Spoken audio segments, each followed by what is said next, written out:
I'd be lying if I said it didn't bother me that we lost it, because I think if we'd have won, you're right, it would have been a real boost to United's kind of confidence going into the season. But there were positives.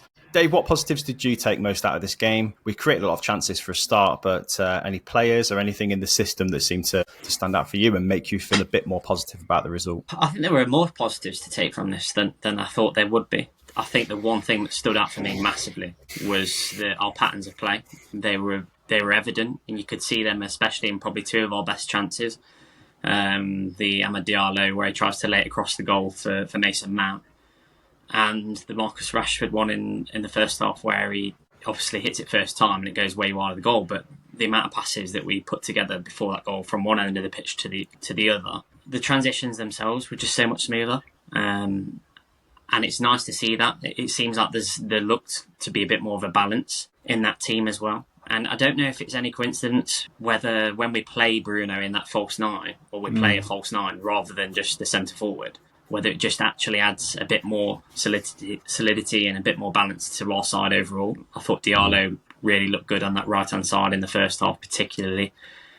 I do think it will help massively when we get Mazraoui in, and it will be able to link play a little bit better going forward on that right flank, because I think that's something that we've lacked in the last few seasons. Yeah, out of United's forward play as well, I think we created a better XG than City on the whole as well. And expectations were low, Dave. You're right going into this. And I think despite the penalty shootout loss, it does feel like it was a developmental milestone, considering the back four was so makeshift. And yeah, there was a few odd emissions as well. We didn't even see Xerxes, did we? I was really hoping we'd see him off the bench. He didn't appear. So yeah, a few things where you were like, wow, we could have done that. And yeah, we could have done that. But at the end of the day, I suppose it's the Community Shield. When Garnacho scored, it felt like it was United's for the taking, because it was no more than they deserve, really. But the equaliser was a bit of a killer blow, wasn't it, Miles? I mean, obviously Oscar Bob did really well to work the ball into that position in the first place, but Pellistri playing well out of position just was nowhere near Bernardo Silva. So yeah, it was an odd one, wasn't it? And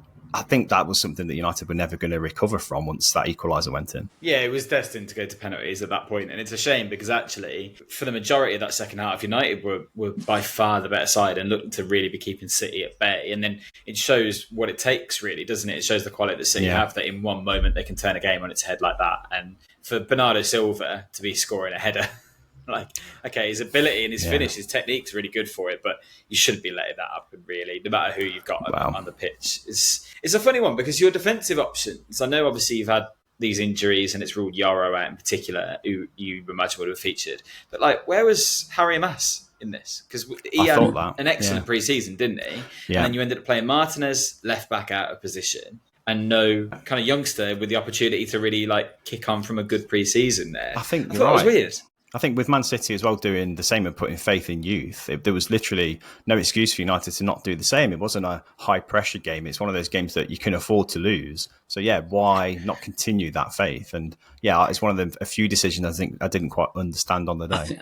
I thought it was strange Pellistri being on the bench, to be honest, because it looks like he's going to be on the way out. That's one of the rumoured outgoings. Yeah, and then it came back to bite us, really, that we didn't put a full back on there, because you'd bank on a defender actually dealing with that situation at the back post. And I think that's the thing that I took from this game, that there were passages where Man United did play very good football, but that's always going to happen because they've got very good footballers. Like Bruno Fernandes, I thought he was excellent in the game as a whole. I thought he was really, really dangerous. And him signing a new deal with United, it looks like as well, is huge news for them. And he's capable of those moments.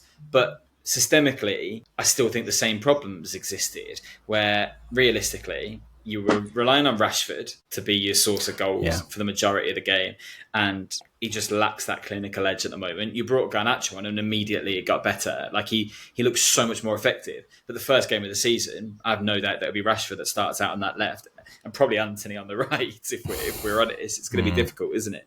And I just felt like, it's what I said last week when we were doing the preview, Man United should kick on. They should get better. They've got the players there. But actually, the problems that existed last season, I don't think you solved. But I think having the coaching set up now differently is what has kind of made the difference to the passages of play we've seen.